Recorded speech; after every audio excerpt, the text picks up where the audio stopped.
దోసకాయ వంకాయ పచ్చడి తయారు చేసుకుందాం. 2 స్పూన్లు ఆయిల్ వేసుకున్నా.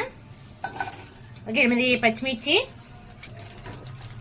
వెల్లుల్లిపాయలు, జీలకర్ర, 4 వంకాయలు. ఇవి బాగా వేపుకోవాలి. వంకాయ ముక్కలు వేసుకున్నాం కదండి. ఇప్పుడు దోసకాయ ముక్కలు వేసుకుందాము. ఉసిరికాయ చింతపండు వేసుకుందాం. ఒక గుప్పుడు కొత్తిమీర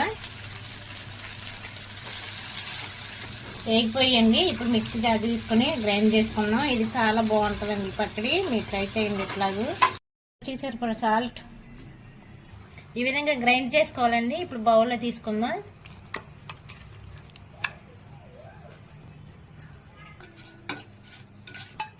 రెడీ అయిపోయిందండి దోసకాయ వంకాయ పచ్చడి.